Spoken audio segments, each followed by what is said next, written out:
Hello, my sweet goats. Welcome to another episode of BK Live or Bunty King Live, whatever you want to call it. Joined right now with my really good friend, Laci Green. I stayed with her right before I went on the Rubin Report and really got to know her more on a personal level. I mean, it's just like it was. I'd already known that she was a good person. Like I already liked her. Right. But then, in talking to her about all the things that she's done, like her touring across the States and, giving speeches at campuses and all that, and just seeing the amount of adversities that she's faced. And she doesn't really talk about it in a way that like makes it, she doesn't wear it like a badge of victimhood. She just talks about it. I want to ask her about it. And yeah, it was just really good knowing her. And I felt like it would just be an amazing thing to kind of interview her, especially after she came out with her video on toxic masculinity, which features me and her boyfriend Chris. Not sure if you guys have heard of him, but hi, Laci. Laci, how you doing? Hi, good morning. I'm good. I miss you. That was such a fun week. It was an amazing week. It was like the funnest of the fun weeks. Yep. It was. I'm gonna come back. I'm gonna come back. Trying to get Bunty to move to LA. That's like the end goal operation that's happening. You're gonna try to move to LA? I would love that. That would be amazing. I mean, honestly, it starts with just creating content and getting out of the funk that I've been in for like a good while. Like sometimes I feel like I'm totally out of it. Like I'm like, yes, oh, it's amazing. I see amazing things happening. But then, I rejoined Twitter recently, and I rejoined at the worst opportunity, the worst moment ever. When all this bullshit was going on within the skeptic community, which I always get lumped in with because I've got friends in the skeptic community, but also have friends in the commentary community, and then also have you as a friend, and I have friends everywhere. Like there's not really, it's not like, it's just weird. Anyway, it's been really annoying having to deal with that. That's why you need friends to vent about it. Well, that's it. But the thing is, I don't want to ever like just reach out to you all the time just for the things that I want to vent about. I want to talk to you. I text you about stupid shit every day. I know, but I want to talk about happy shit with you. I don't want to talk about fucking crazy shit with you. That's the thing. So friends talk about happy shit and bad shit. I know, but I've lately been messaging you. Whenever I do message you, it's always like, I'm sad. I'm sad. I don't want that to be a thing. So yeah. Anyway, listen. I noticed that your video was demonetized by manual review. But manual review. But yeah. It was just like because my videos get demonetized immediately too, but by manual review. Which means that you had requested it and you were like, you know what, this is okay, please let me, I don't say anything crazy in it. I'm just talking about a subject that maybe is a little bit polarizing, but I talk about it in a way that's very friendly. And your video was very friendly. It wasn't like a poorly toned video. Someone coming in that may be angry about toxic masculinity would go and watch it and be like, oh, okay, I kind of get it. Yeah, and even if it was angry, even if I was like screaming at the camera, I still feel like this new system that they have sets a really bad precedent for all these conversations on YouTube and the types of things that people can talk about. YouTube was a platform. This is what makes it special, right? People can come together, they can talk about the things they care about. There's a diversity of thoughts and opinions, and people have an opportunity to make, have a little side hustle with it. It's usually not enough to pay the bills, but it's enough to help out with your finances. And now that's completely going away. They're making like this sanitized Disney version of YouTube where you can't talk about anything unless you want to get demonetized. And the other problem with the demonetization, sorry, I have a lot of feelings on this. No, continue. Go on, by all means, pour it out. It takes you off of all of the recommended stuff. Like it removes you from the pool of how you get views. Like this video, normally I get like, 100 to 120 in the first day. This video has done literally half of what it usually does, and I've never seen that before. Like how many views is that now? I mean, I watched it with my friends over here. I haven't checked it today, but when it was first going out, it just went out way slower, and that is pretty chilling effect on the platform, not just in terms of being able to have a side hustle, but also in being able to get your opinions out there. They're essentially censoring people's perspectives through their demonetization platforms. And I've said before, YouTube's trying to crack down on the hate groups like ISIS and Nazis or whatever. And I think that's fine. Like it's okay for YouTube to not want that stuff on their website. But should people like me and you and Contra and whoever else is getting swept up in this be the ones that pay the price for their shitty system? It does definitely suck. I mean, it's hard because I've taken such a I've had such a journey on YouTube, right? I mean, I started off as a happy-go-lucky, like friendly gaming streamer. I was always a little bit on the edgy side. I was never too afraid of saying words that people would not normally tolerate. I mean, but then, you know, I went full like other way, and I was like, fuck it, I'm gonna say everything that I want to say. And so that's where my brand headed. And now, you know, since like VidCon, I like really kind of started to kind of rebalance and center myself really, and just kind of like be like, okay, well, maybe I shouldn't be saying certain words because I know that my opinions are being projected like really far now. And there's people who may not feel the right way about feel a certain way about, or people who feel a certain way about these specific words. And I don't want to alienate them. I want to welcome them, and, you know, at least kind of get them to understand me or know me better before they draw a judgment based on the fact that I just said something really edgy or something like that, right? Yeah, I think that's noble. You know, it's good to try to create a space online that people feel welcome in. Yeah, you know, I don't think there's anything wrong with that. But I mean, it's like, it's weird because at the same time, you know, I have kind of put myself into this corner where I am going to get demonetized, especially because a lot of my subject, like the last, if you look at like maybe about the last 30 videos, a lot of them are focused around race, focused around Islam, focused around like Pakistan, just like politics and stuff, which are really like heavy things. And I remember when I started talking about that, people were like, yo, can you please like chill on the politics? But I was like, fuck it, I want to talk about this. But now I'm thinking, I'm like, damn, like, what did I do? Like, it was like, I just completely like, I didn't talk about it the right way. And yeah, I agree though. I agree. It's really ultimately like we have been kind of lumped in with like a group of people that, you know, are already pretty.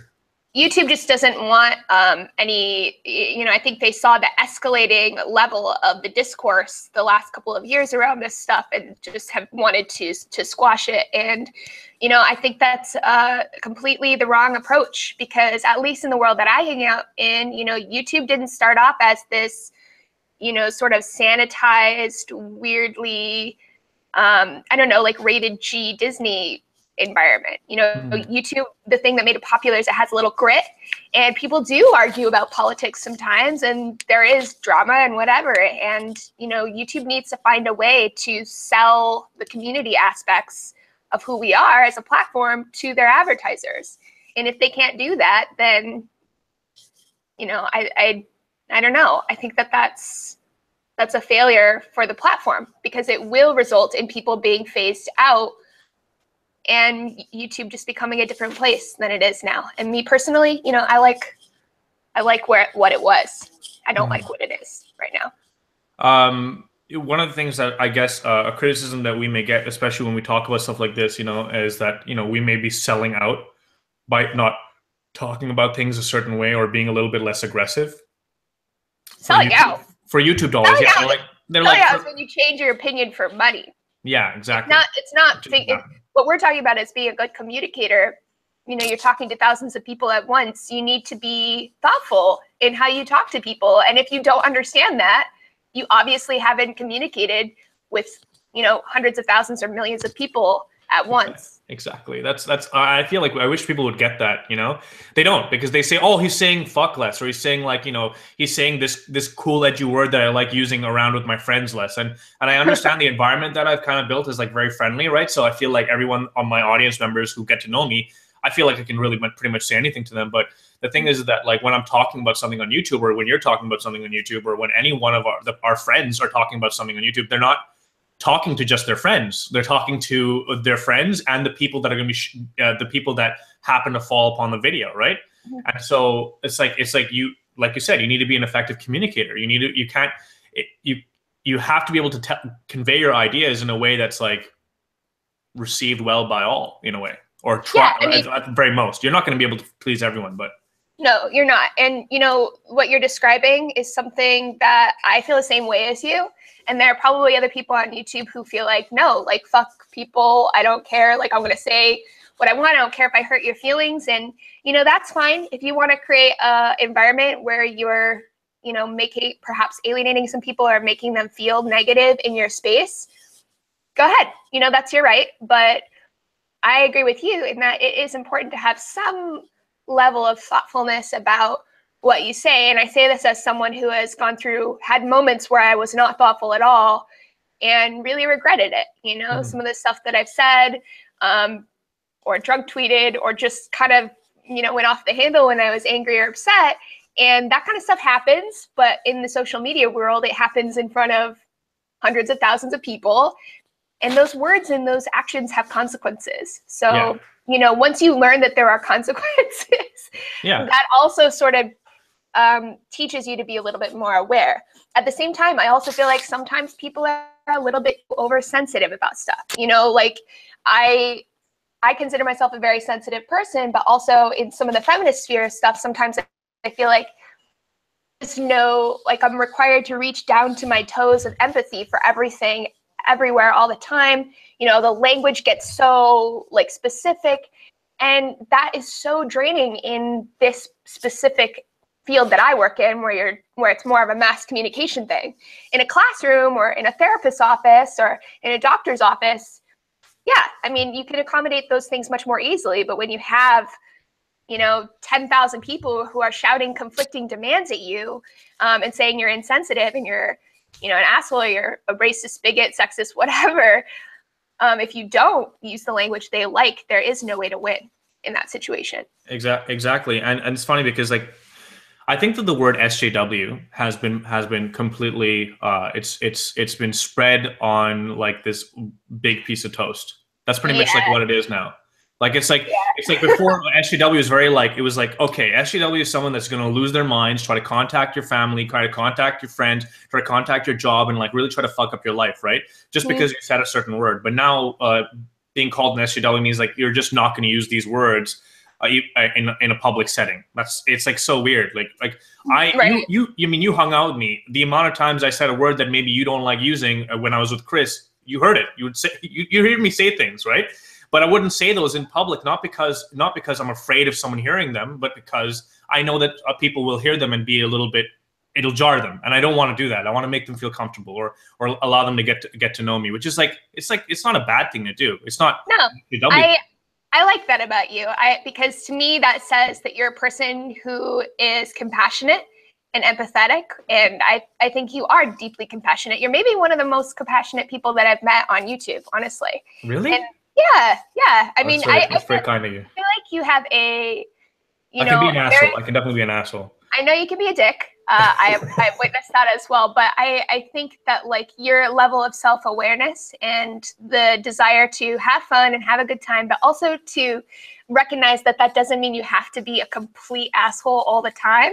Like that's a balance that's hard to strike. And when I hang out with you, I feel like you're how other people feel. And, you know, people online, there's a slightly brasher, more vitriolic bar that people are used to, especially around the stuff that we talk about. And I don't think that's very healthy. It isn't. You know, and I don't think that makes anyone happy. It just makes people like angry when they log onto the internet every time. Like we can talk about this stuff and have disagreements and get angry without being in like festering this drama, this angry pit of frothy rage all the time. It's like, who enjoys that? That's exhausting. I don't like it. I gotta bounce out because it makes me tired. It does. It's really tiring. It's like it's soul draining. Yeah. Seeing some people just back and forth. Like I started that way, and even now, like I'm doing it less. You know, and I feel like people almost expect me to kind of like call someone like a grumble dumble or something like that, or something. Like they want me to like quote tweet someone, say something silly. Yeah, no, I will do it, but like I just feel like I don't want.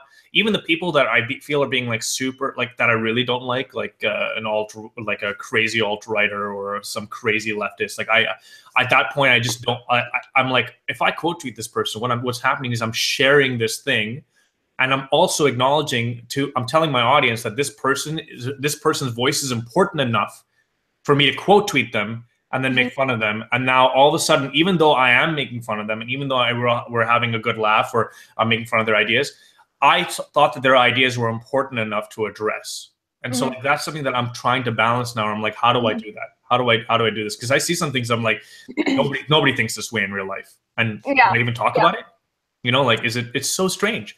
I mean, you know, one of the things that I remember about I mean, it was like 2 weeks ago. Obviously, I'm going to remember every single detail. But like when we were hanging out in LA, we just spent a lot of time like doing nice things and just walking around in public. And nobody nobody knows who we are.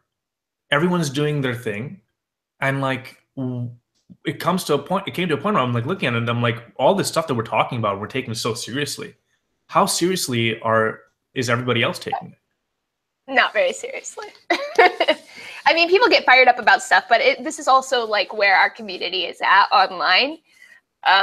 So, you know, when you go to a public space that is people are convening in, it would be different. But yeah, I mean, I agree with your point that there's a bigger world out there and people get a little bit too myopic about internet drama, about stuff like that. And honestly, that's one of the things, one of the many things that has driven me away from YouTube, that has made it much less enjoyable, because people just seem sort of insistent on making you just as miserable as they are.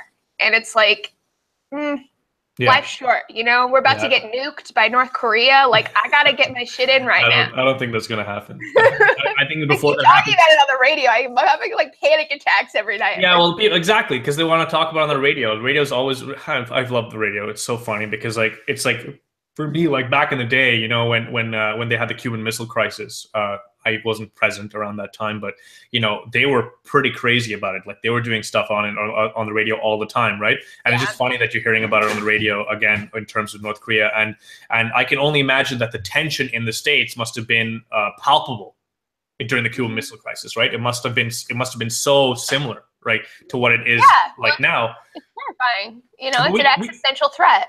Well, we talked about it, right? And we talked about how much a foreign interest China has in America and how they probably wouldn't allow that to happen. They would probably roll over North Korea the moment they decide to actually do something. I mean, it's just really, this is just like a pissing contest at the moment. And it's always going to be a pissing contest. That's how I feel. I agree with you, like deep down, but my lizard brain is still like stressed out about it, you know? Yeah, no, I get it. I mean, listen, we can't help but be paranoid about things that aren't going to happen. Like, look, whenever I see something crazy, I'm always like, I'm worried about like, you know, some kind of, I guess, some kind of, I'm not really, I guess I can't say I'm worried about a race war, but like, it you know, if you're entrenched, well, I know if you're entrenched in like this side of YouTube and you're looking at all this stuff and seeing people back and forth. They're so crazy, but if you give them so much time and you're like so much space in your head, they end up kind of like taking over your world. I was just before this interview, I was talking to my buddy Jason, and I said, listen, I was just talking to him like I'm like about like these specific like these talking heads, and he's like I don't even think about them. Like you're the only person that thinks about them. These people don't affect me at all, you know, and that's it. And that's a good point. That's something to try to keep in mind. It's hard when those voices seem like the loudest ones in your world. But that's also something that I've experienced online and trying to wade through it. But it's hard because sometimes these people, even though they are a small group, they really affect you, you know, and they bring you down. And I don't know. I don't always feel like I'm prepared to deal with that in a healthy way. I'm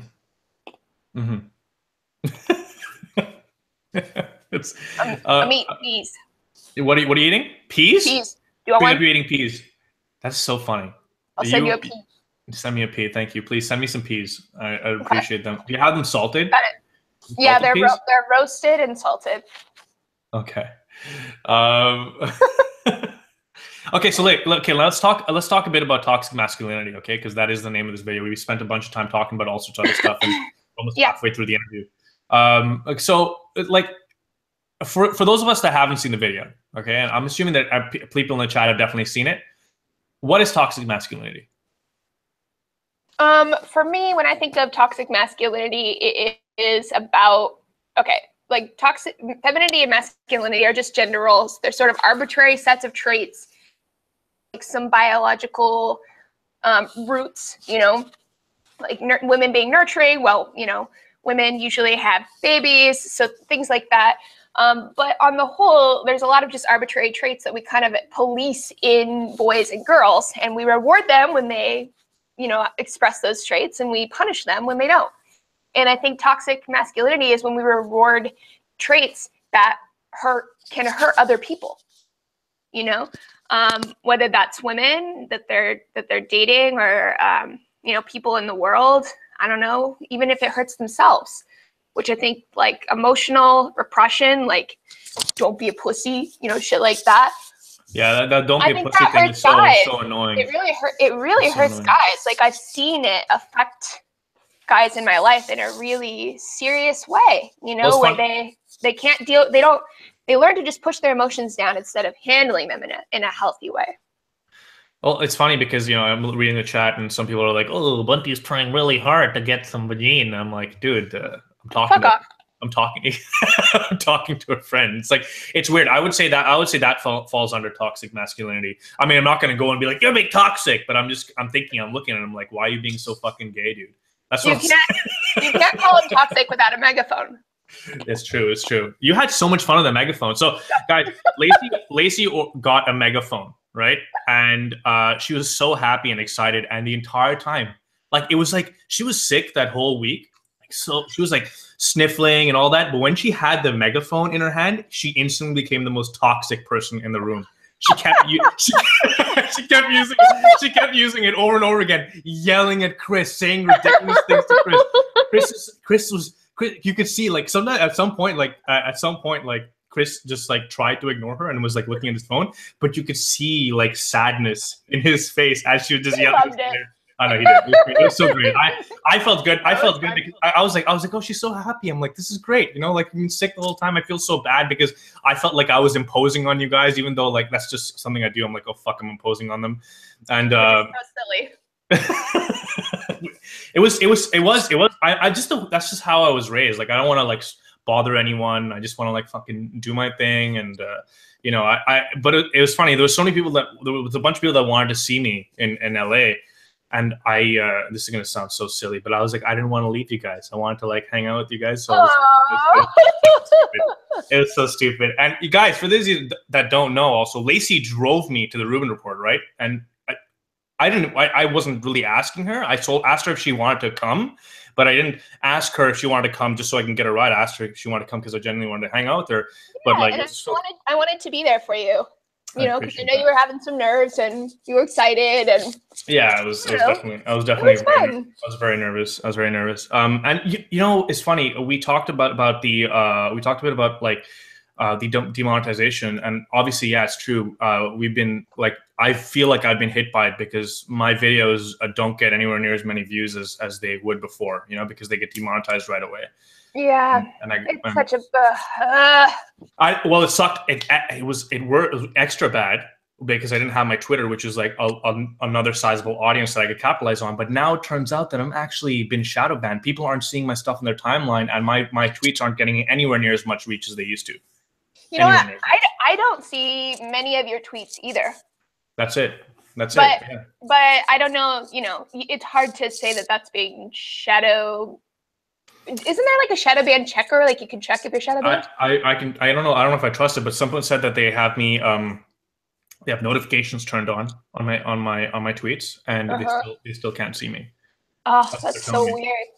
Whatever, it's just a thing. So listen, now listen, I do you feel we need to spend time emphasizing that toxic masculinity isn't necessarily about males being toxic? Like, I feel like we need to now, because I feel like that's how the term is being used and how it's perceived. And I think in large part, you know, this is a combination of people on social media sort of bastardizing the concept of being obnoxious. But also, I do think that the media, the mainstream media, has sort of used the fact that the word sounds so bad, you know, like what we had talked about, this phrase sounds so bad, to deliberately twist it and get clicks. You know, the same sort of stuff that was happening to me last summer when I was just trying to have some like simple conversations. People saw that as an opportunity to deliberately twist what was happening, to misrepresent it and get clicks. And I think that has exaggerated the problem or the misperception of it. And I also think there's this whole sort of underbelly of people that are angry about feminism, who think toxic masculinity is a feminist word. And actually it's not. It like came from the men's movement. You know, feminists use it now because feminists were working with the men's movements back when people, you know, actually wanted to get shit done. But as a whole, it's been demonized simply because it's being associated with feminism as well. And it's not. It's just like, it's not like this big political thing. It's just acknowledging that some of the gender roles that we teach men can be harmful. And I don't think that's that controversial. Like, can't we all agree that violence is bad? And don't we all agree that, like, men, even if men are naturally, even if you made the argument that males are naturally more aggressive because they have higher levels of testosterone and whatever, can't we all agree that there are ways to prevent some of the violence that happens in our society? You know, dating violence, just petty violence between people. Police brutality is another one. Like, there are ways to prevent violence. And we need to start that conversation by talking about where violence comes from, you know? And this is probably a lot of different complex causes of violent behavior. But this is definitely one of the things we need to talk about, because when you look at dating violence statistics, you know, it tends to skew male, and men are on average bigger than women. Yep. And, you know, that's just a problem. Yeah. So let's not, you know? And I don't feel like it should be like this big political feminism, whatever thing. It's just like, let's talk about violence. Let's talk about how we sort of shame men into handling their conflicts in a violent way sometimes, and stop doing that. Simple as that. So I guess, I guess I've always seen toxic masculinity as a buzzword. It's never been something that has been like, I see it and I'm like, oh God, I feel like I'm feeling bad for being a male. Like, no, it doesn't. Yeah. I've never read it and been like, oh, I'm not wanted. I've never not felt not. In fact, just to kind of like talk about this for a second, I've only felt unwanted because I was fed narratives that I was by left-leaning media, like that show MTV Decoded. I remember one episode in which she talked about how Asian males are less attractive, and I remember that getting into my head, and then I felt less attractive because I was told. But there was supposed to be something to kind of like highlight an issue, but that highlighting that issue made me feel less attractive. So it's never been about like. I've never seen something about toxic masculinity and been like, oh, that just hurt me. It's been other stuff, things that have been more like. That's a really interesting point. I actually listened to a really good episode on Radiolab last night while I was driving up to my parents' place, called Stereo Threat. And it's interesting that you say, like, you listen to this video talking about how, because if I remember right, that video was saying that like Asian men in the media are deemed like less attractive or something, or they're never like the handsome protest. I don't really remember. Don't quote me on that. But, you know, there is something probably to the argument that the way that feminists talk about some of this stuff, with sort of talking about the ways that different people are oppressed or experience inequalities in society, might exaggerate people's perceptions of themselves in that way, you know? And so the question becomes, if we're going to talk about a disparity, I don't really know about like the Asian males thing, because like I don't know, one of my favorite shows features a hot Asian man, Crazy Ex-Girlfriend. But I think there's got to be a way to balance some of the ways that we're talking about this to not make it worse, like what you're describing, you know? To not like tell people that there is like victimhood happening and oppression happening, but to not make people feel like disempowered and victimized, you know? You want people to feel powerful. You want them to feel in control. And if you tell them you're not in control, you have no power, you have no power, and, you know, the world is out to get you and there's nothing you can do about it, you know, that is probably not a positive message, I would say. And I feel like for me, like when I was younger, talking about some of this stuff, that is something that I was maybe vaguely aware of in the back of my mind, making some videos, but, you know, it's definitely something that's become more present on my mind in the last couple of years, in terms of making sure that conversations about this stuff, about toxic masculinity or whatever, don't disempower people to feel like they don't have any control over their situation.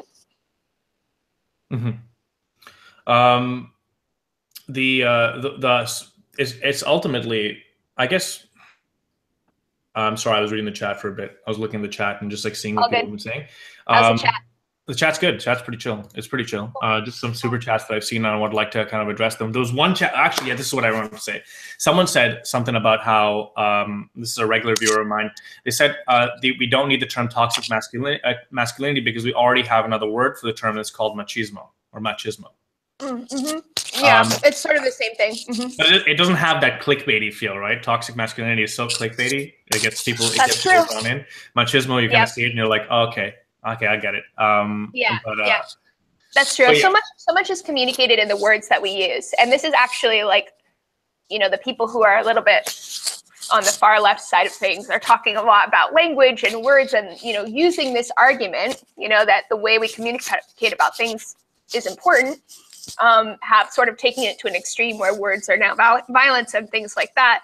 But I do think like in a measured way, that's true. Like we should think about how we say things, you know, because that is part of what you're saying is how you say it and how you communicate it. And so many of these problems are really just about communication, you know, the way we talk about things. It's so vitriolic online. It's really. It is. You can't even talk about, it's like really people, instead of people actually wanting to have a discussion with you, they're pretty much just trying to see how they can kind of gaslight you and kind of blow up for their own entertainment. It's never really been about them finding out an answer to something, you know. There's been a couple people in the chat that have said something silly where I look at it, I'm like, what the fuck? Like, why would you even ask that way? Why don't you just ask a normal question? Why don't you just be a normal person, please? I'm not like, honestly, at this point, I'm like not even in the game for like kind of like getting views through outrage. I really don't want that. It's just like, I don't care if my channel takes 2-3 years to get to 100,000 subscribers. It's really ultimately, if I can get to like that amount by kind of building an environment that's really cool and like chilled out, it's beautiful. Do what makes you feel good. You know, you got to feel good. Otherwise you're going to get burnt out and hate this world. There's a super chat that came in. That's interesting. Actually, there's, I'll read 2 of them. Okay. I'll read 3 of them. I'll read all 3 of them. People thinking men and women can't just be friends is one of the saddest things on a plane, which is something that I have an opinion on. But, and I do think that there's always like a bit of an attraction from one or the other. That's generally how I've always felt. And then another person, this is from Casey, another friend of mine. He says, when someone calls me a pussy, I tell them I love pussy. Insults about gender expectations don't faze me. Shout out to all the goats. And, hey, that's awesome. And this is from Corey, send me $10. Thank you very much, man. I disagree with you before I just say this, but let's go ahead and say this. We need to realize that toxic masculinity is the product of men raised in a feminist environment, men raised by women who try to brainwash. We don't even know what real masculinity is now. I mean, honestly, I didn't grow up in a feminist environment, man. I don't know what that feminist environment is. Maybe nowadays, maybe today, but definitely, I would say that if you're 29, you did not grow up in a feminist environment, or you just grew up in an environment that was. What do you think, Laci? Do you say that like men that are our age grew up in a feminist environment? I mean, it depends on the household. Like I've met. Yeah, it really depends. Like I dated a guy for 6 years who grew up in a very feminist household.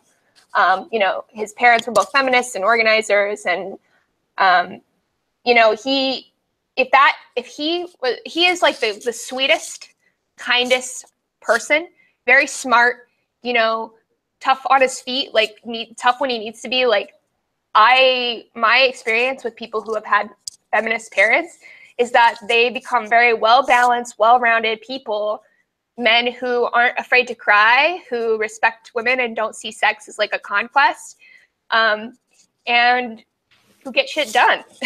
I mean, he's like now working at a pretty like high-power law firm and, you know, doing some macho stuff. It didn't like make him a baby or something. I think it's a positive thing. And if I ever have kids, like they are going to be raised under the, you know, influence of my feminist views, which is that boys and girls are equal and you can be whoever you want. And if you need to cry sometimes, that's okay. Sometimes you need to hold it together. Like we're in a situation where you need to keep it together. Yep. But if you are hurting and you're in pain, there's something happening in your life, it's okay to cry. You know, and you don't handle if you're angry or upset, you do not handle that with violence. You know, you talk about it and you figure out how to solve problems in a healthy way. I don't think there's anything wrong with that. You know, I think that sounds like very reasonable, healthy way to deal with that kind of stuff. That's my opinion. You know. I agree. Now, listen. We really spend a lot of time talking about specific things, which is great. It's fine. We've gone back and forth because that's what happens when friends talk. It's funny because I prepared questions for you, but you're the one person that I probably didn't need to prepare questions for because we just kind of like winged it. But the people that I need to prepare questions for because I don't know them that well, I end up not preparing questions for because I'm a fucking dummy. And then I'm like, so listen, can you... Lessons learned. We're actually going to get off the topic of toxic masculinity for now because we spent like a good 20 minutes talking about it. I wanted to talk a bit about you because I love you and that you've had quite a career. You were telling me some things that I was like, holy shit, that's really, Laci, you did that? Like, and one of the things that I wanted to talk about was the amount of harassment that you've faced. But you've always pushed on. Like you faced the harassment and you kind of like been like, whatever, fuck it, I'm gonna deal with it and I'll just keep pushing on.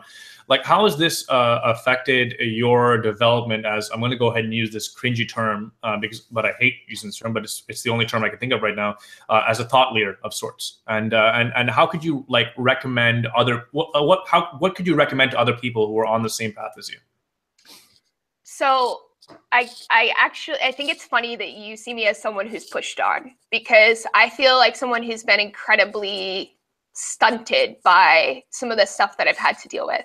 Like last year, you know, when we were getting threats when I was on tour, I just canceled the tour, you know, and I lost a lot of jobs. Like I lost a lot of money. I lost a lot of gigs and I just, you know, that felt like I was defeated.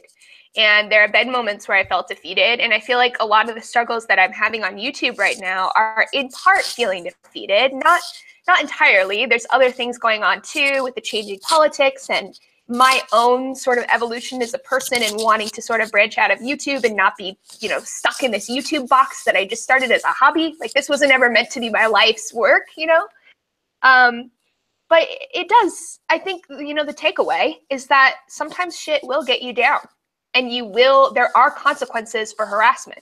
People who make threats, who threaten to shoot up a school that you're speaking at, who threaten to hurt you, people who send you death threats and rape threats, those actions have real consequences for the person, whether or not you see them. And for me, I chose not to share that with the world. Why are you laughing? I'm laughing because your fucking boyfriend wrote in chat, okay, so I just found out that if you twist a cat's neck more than 270 degrees, the cat stops working. So stupid. He's insane. He's insane. How like, what is Chris said this? I don't understand what's going on. Chris doesn't have a cat. Why is Chris killing cats? Chris is just fucking, he's not even listening to the conversation. He's just talking shit. This is literally harassment right now. That is so terrible. He's harassing me with this cat. I'm so sorry. I'm so sorry. Like, I'm listening to everything that you're saying, but I'm also keeping an eye on the chat just in case something relevant comes up. And of course, I see your fucking doofus boyfriend pop in and say some dumb shit. Thanks for derailing, Chris. Jesus. It's okay. It's okay. So continue. Let me come back to my point because I really do think this is important. The first point is that for people who engage in really shitty behavior toward other people online or off, your actions have consequences, and that's, you know, pretty shitty of you. And you should stop doing that because even if you don't see the consequences, they're there. The other thing is if you are on the receiving end, you know, there may be moments where you do feel defeated and you need to take a break and you need to log off or whatever. And that's okay. It's okay to do that. The best thing that you can do is regroup, you know, try to find ways to feel safe, or, you know, if you feel like your safety is threatened, to feel get back in your element, get people around you who support you, who you feel, you know, who you trust, focus on why you're doing what you do, and get the fuck back up and keep doing it. And don't be defeated by that. You know, don't let the defeat be permanent. You can be temporarily defeated over and over and over again, but never let them win, you know? Okay, that's good. That's true. And that actually is kind of like advice that I can pretty much take. Sometimes I see some of the stuff that people are saying and I'm just like, oh. But I mean, it's so crazy because you'll see an amazing amount of like positive reactions to whatever you're doing, right? But then you'll see that one negative reaction for from one tiny loser with like 5 followers on his account. Yeah. And that affects you. It is so weird how that affects you. It's so annoying. It's like, that needs to That does stop. get better. Like that kind of stuff doesn't bother me anymore, and it's normal. Like I actually researched it quite a bit when I was first like trying to figure out how to deal with all this stuff in my work. And though that reaction to like the one negative comment is just your lizard brain at work. You know, humans, we are built for survival. We detect threats in our environment very acutely, sometimes without even our conscious awareness. We are aware that something's a little bit off. And that's a way to protect ourselves. So, you know, your brain focusing a lot of energy on that is just a threat response. And there are ways to lower that threat response. And to realize, you know, to temper the anxiety with a more rational, big picture view. And this is part of how people treat anxiety disorders, is helping people to deal with the fear, the constant fear, the threat response that highly anxious people have just moving through the world. Okay. No, was that too deep on the science? No, it wasn't too deep. It's true. It's like it's just like we're naturally just geared to kind of see like threats and then fucking. Yeah, but you can also overcome it when you like realize what's going on in your brain. You know. This guy named Smoke Fummus wrote as Rocky said, it's not about how hard life can punch you. It's about how hard life can punch you while you still get up and keep on going. That is right. That is exactly right. Cool. I love that. Now we're going to talk a little bit about the whole listen and believe thing. All right. From what I gather, you are a proponent of the listen and believe culture, right? What is listen and believe culture? Well, it's more about like, you know, if a woman were to claim sexual harassment, that we kind of listen and just believe her, because women generally do not want to lie about that, because they would be the very claim of being sexually harassed kind of opens them up to a lot of scrutiny. And for someone to put themselves in that level of discomfort means that they are willing to take it. But there have been cases in which women have abused it. And that's, I think, something that some men are really critical about. I know that when I saw it, I was like, why would a woman lie about that? That's so fucked up. Like, do they not understand the damage that would cause someone? Mm-hmm. So there's something that, like, and the reason why I'm asking you, I asked it to you this way, and I apologize if I framed it the wrong way. It's mainly because, like, I feel like a lot of people either misunderstand you and they think that you are like this person that's like, yes, just listen and believe, you know. But I don't think that's the case. What do you think? I actually do generally. I believe that we should believe people who come forward with sexual assault. I don't see women as liars. I don't see them as manipulators. I don't see them as gold diggers. Those are not tropes that are at the front of my brain when I'm evaluating a sexual violence situation. And in general, you know, the data is there. False allegations are pretty rare, although in situations where there are high stakes political things happening, I think that a higher level of scrutiny is justified, and I don't think that people should be crucified with, you know, just on hearsay. But a lot of the time, you know, in these media reports, they're corroborating the reports with other people. There are sometimes police reports, although that to me is not the difference between a truth and a lie, because a lot of people don't report it. But in general, you know, I am going to be right more often if I support people who are coming forward when they've been abused behind closed doors. And this falls for men as well, right? Yes, absolutely. Great, because I feel like listen, I'm not going to go into specifics, but I know men that have been abused, and there have been some weird situations surrounding their abuse that they don't want to talk about. They don't want to talk about it. Like, I know them personally, but they don't want to say anything. And I can understand, and they, as men in this position of you know, like, just being men, they can kind of like just say things, you know. They just feel like they can't say that, which is really crazy. It's really insane, like, how much damage sexual or physical abuse can do to someone.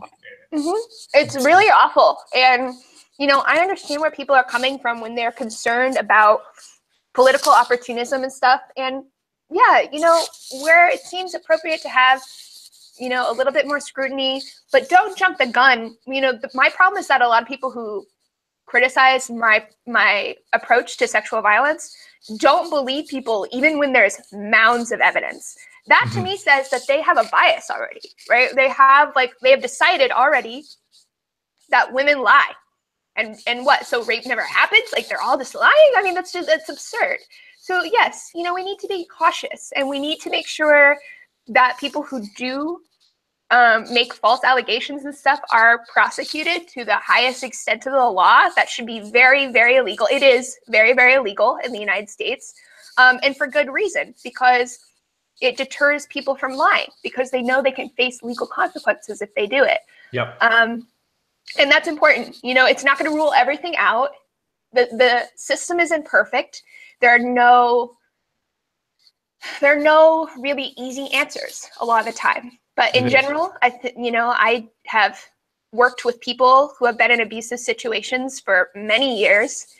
And there are many reasons why people don't come forward, why abuse stays, sort of festering under the surface. And one of the reasons is that there is this group of people who, no matter... Sorry. That's okay. Wow. There is this group of people, no matter what someone says or does, no matter what the situation is, they're going to be assholes to victims of abuse, and that's messed up. Like, why? Okay.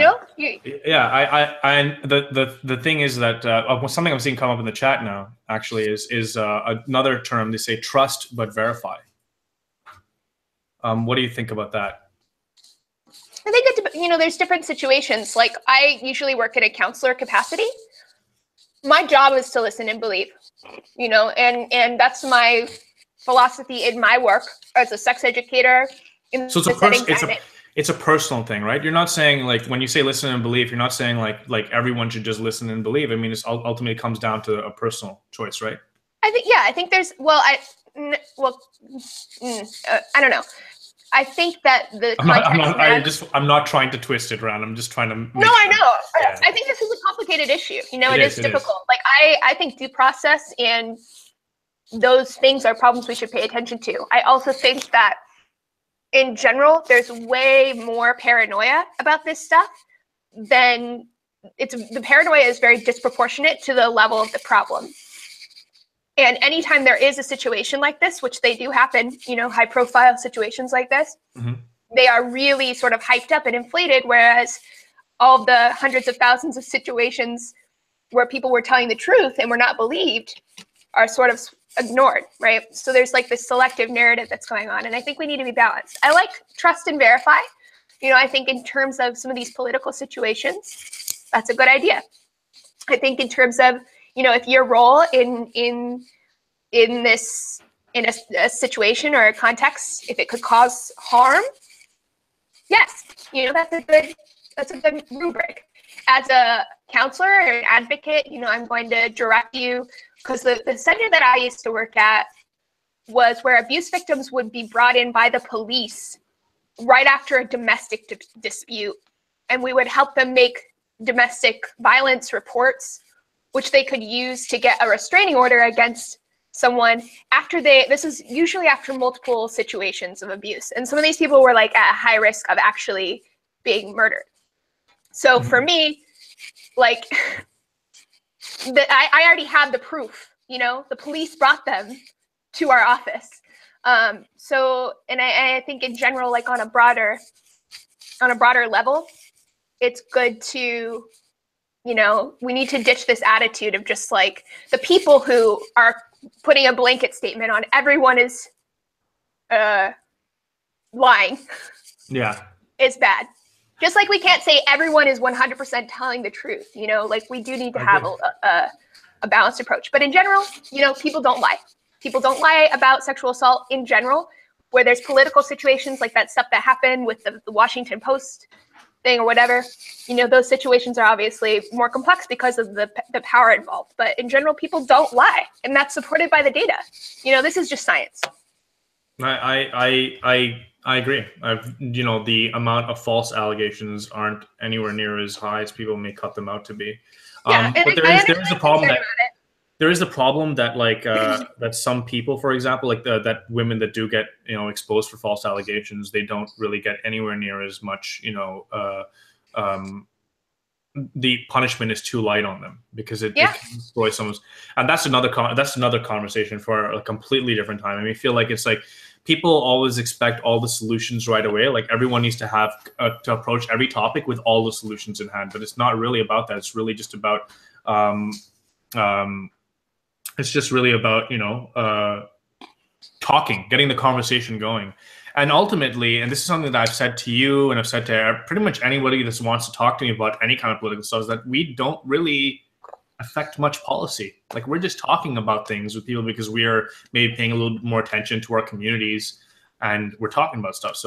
But I don't think that anything that we really say is going to transpire into some kind of like legal or political change. Yeah, I mean, the laws are there. They are what they are. Because of the nature of these crimes, a lot of the time it is handled, in the media. So it is sort of, I think it's relevant to talk about. I just wish we could get away from this, like if you have a spectrum, right, of like total disbelief, total unquestioning disbelief, total unquestioning belief. Like I feel like people are closer to this end than they should be. There should be a little bit more acceptance. And maybe now with like Me Too and all that, people are starting to realize that like there is a lot of fucked up stuff that goes on behind the scenes. And maybe they're, realizing that, hey, women aren't just like out to lie and like ruin guys' lives all the time. Like, yes, those things happen in isolated situations, but by the data, it's just not the majority of what's going on here. Like, look at this big picture of this problem in our society, and I think it's driven by guys who are like have anxiety about being falsely accused, right? I understand that. And the only thing that I can say is if you don't harass or abuse someone, the likelihood of you being falsely accused is very, very, very low. Okay. That's great. That's really great. I'm very passionate about this issue. I know you are, and you research it, and it's literally like you treat it like it's your job. Like you, so I trust you, and the thing is, I trust you. I know that you're not someone that's trying to make I know that you're. It's amazing because like you're the one person that you can call yourself a feminist today, and I actually really kind of I don't cringe. It doesn't bother me at all that you refer to yourself as a feminist, because I know you, and I know that you're not here to try to make like this world a better. Sorry, wow, my brain is melting right now. Give me 1 second. Let me just refocus on my thoughts. I know that you're not trying to make this environment a bad place for men. I know that you're trying to make it a more accepting and like and just open environment for everyone that wants to partake in it in a nice way. And that's something I appreciate. And a better place for men who experience abuse as well, because a lot of this stuff, to the extent that it affects women, it affects men that much more, because men their abuse, their torment, their pain is seen as less legitimate than women's. So whatever we're doing to women in this area, my experience is that men really take the brunt of that, and it is very damaging, and it's really messed up. And people just don't take it seriously. They don't think about that stuff. To the extent that we can get people to care about sexual violence, people just, think about protecting women much more. And, women are disproportionately affected, but there are men that suffer quietly because of the way that we talk about sexual assault, not necessarily with the false allegation stuff or whatever, but no, I agree. This idea that men always wanted, and, rape, when a man is raped, he's just getting laid, this like bullshit dismissive attitude, like, or emotional abuse. I know a lot of guys who have been like emotionally, psychologically like abused by their girlfriends or ex-girlfriends, just manipulated and controlled, just like really over the top jealousy. Like, if the gender roles were switched, or the genders were switched, and the guy did that to the woman, like everyone would be freaking out. Like, she's abusive, she's manipulative, he's abusive, he's manipulative, he's controlling your life. But when it's happening to a man, it's like, women are crazy. That's what women do. And it's like, no, that's not what women do. It's not acceptable to be controlling of your partner's life and to make them feel scared and to limit their time with friends. And make them feel like they can't have a life of their own anymore. It's just, so annoying. There's just going back to this idea of changing culture. We're gonna have to wrap up soon. I know that you have to go soon. I got like 10-15 minutes before. You got 10-15 minutes? Oh, that's great. That's wonderful. Okay. Someone says here, it says Lord Thruxai says, Bunty, I think ideas can change culture. Obviously, that's true. I definitely believe. I mean, obviously, culture has been changed through ideas, right? Yeah. If one person absorbs the info, they can spread it to their network of friends. It may change culture, which is true, yes. right? But you're talking about normal people that are watching this stuff versus like people that are fully anonymous that are kind of on this forum because they don't really have a network of friends in real life. Like I've asked people in my chats and stuff like that, how many of them like really feel like they have like a lot of if they have like a large network of friends. Like, see, for me, like I see something and I'll go and talk about it with my friends.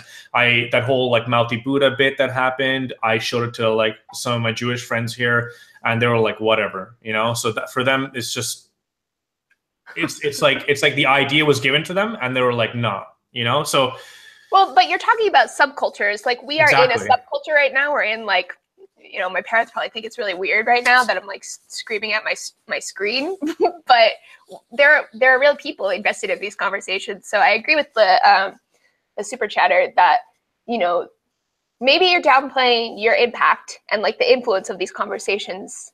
Yeah, I'm downplaying it because I feel like if I were to walk around my own city right now and ask people if they know who the fuck Bunty King is, they're going to be like, what? Well, it's subculture. It's subculture, right? Like there's all these different subcultures, all these different communities, and maybe you don't have sway like walking around the street of Montreal, right? But you do here, like in my world, and online. Yeah, no, that's it. And the other thing is that, I also feel like real change is enacted if you yourself have these ideas and you're willing to go ahead and invest yourself within your community, connect with city officials, and see if you can in some way incorporate ideas that would, make your community a better place. So ultimately, you do have to break that level of anonymity. In order to really make a change, I think that you need to stop being anonymous. You have to be open and public with who you are, which a lot of creators have done, which I feel, Laci, you have done. You are there in the public. Your face is recognizable. You can kind of like just go and talk to people, and like you connect with people that are outside of YouTube. You connect with academia. You connect with businesses. You connect, and that's part of it. And I feel like that's the level of change that's the process that you need to take in order to enact some form of real change. But just arguing and debating with people on Twitter is not really going to bring it. That's true. I agree with you there. Mm-hmm. So there's another one here. This is, what do you think about the claim that women can be just as violent in domestic violence occurring relationships as claimed by Erin Pizzi? I don't know who Erin Pizzi is, but I imagine Erin is a girl. I don't know. And I also don't know what it means that women can be just as violent. Like, does that mean that in some situations there are women who act out violently? Like, yeah, that happens for sure. Do I think that women act out violently as often as men? I would say no. That's not my personal opinion. That's just the data, and that's the research. If there was strong, reproducible, peer-reviewed research that suggested otherwise, then I would go with that, because there's really no way for any of us to know what the big picture looks like in our own lives because we're so insulated from the rest of the world. It's just too big. But yeah, I mean, that's my hot take. Okay, we're going to go ahead and just tone it down a little bit here. Completely tone it down, and we're going to end it. And I want to ask you, what are you looking forward to in the new year? There's stuff that I know. Okay, never mind. I'm not going to say that. But what's happening in the new year? What's going on? Like, what's happening for you? And I think that I'm pretty hopeful for 2018 because I know that I'm going to be taking more of an involved stance in my actual city, just based on the things that I have going on over here. Yeah, that's awesome. Well, yeah. I mean, like, I got this. We've got this what I've noticed is that there's a lot of like TV personalities here in Montreal, like the like news broadcasters and like and all that, like the people with opinions, but they aren't really present on social media. And if they are present on social media, it's at a very personal level, and it's never really about an engaging level. So other Montrealers who aren't their friends can't really reach out to them and like talk to them live or something like that. So what I'm trying to do is trying to pretty much become well, I'm not trying to do it myself, but I'm getting myself involved with people who are trying to connect the city with an online platform within the city. You know, that's awesome. Yeah, that's what's happening for me in 2018. So I'm going to be taking. Yeah, it's like you know, I asked you this question, and I asked I think I mentioned it to Dave. I mentioned it to Dave after the show, and I've been bringing it up every now and then in private. I've been like, I have like almost 50,000 followers on Twitter. Why don't I know 50,000 people in Montreal? Like, why don't it's like, why is that not happening? I should know I should know more people in my city in order to really kind of see what my city is like. And I got a good idea because the feedback that I get from followers within my city, I was like, yo, you're like, it's so chill that you represent Montreal. It's like sick because you do represent our vibe. And but I want to really connect with the city. I think that's really important for me in 2018. But what about you? Yeah, that's really cool. I've noticed that you really like value the real interpersonal, like in-person elements of communication. And I think that's really important in a time when like people, I think there's like a little bit of fear mongering about it, but I do think in general, people are spending too much time with their screens and not enough time just with each other. Yeah. And that affects people, like it affects their wellness, their happiness, So I think that balance is good. Anyways, for me, this next year, I have a lot of stuff happening. I'm going to be making a really big announcement about 6 weeks from now, and that is going to be consuming my whole year. It's very top secret, as you know. And I also want to continue to work on some other projects. Like I'm feeling a little bit just defeated by YouTube. Like when I get up the energy and motivation to make videos, like I'll spend 20 hours making a video, and that's just like free work. I don't have the luxury of just making videos without getting paid. So I don't know like what I'm going to do in terms of monetizing YouTube. I got to figure that out, and maybe I'll do like the Patreon route, or maybe I was talking to Nani. I think we're going to work on maybe making some cool merch or something, just something to help fund my video habit, and hopefully do more of that. And also looking into kicking off a podcast. Hopefully. It's still very preliminary, kind of trying to piece together the concept and everything. So just a bunch of projects and living life. I'm also going back to school. As you know, I registered for my classes. A lot of stuff going on.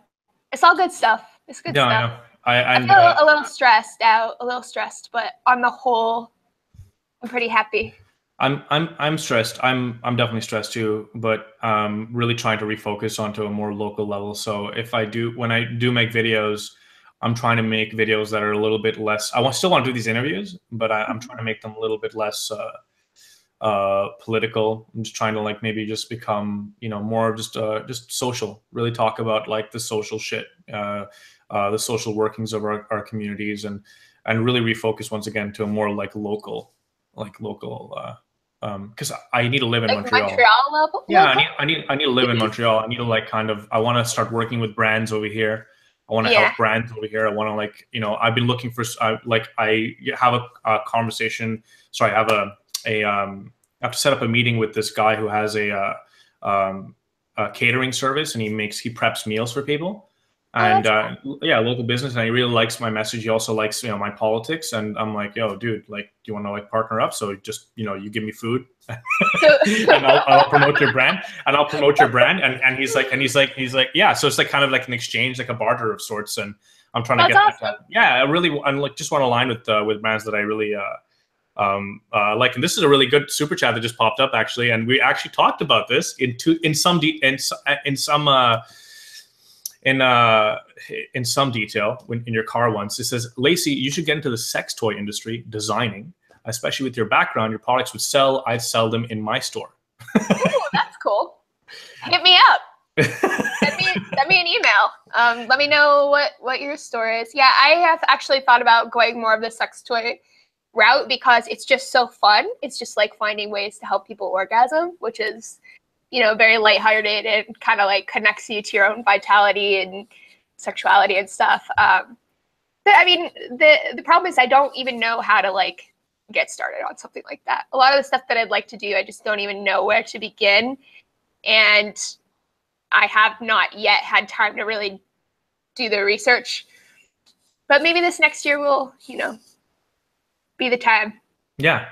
There's another super chat that I got. It's echo chambers are bad. Thank you for having these discussions. This is from South Texas. Dad, thank you so much for that. I appreciate it. It's unfortunate because I feel like when people see these streams, I'm talking to a friend who I really care about. So even if I disagree, the disagreement will be subtle, right? Because it's just like it's like a mutual understanding. So it's harder to convey that disagreement to my audience.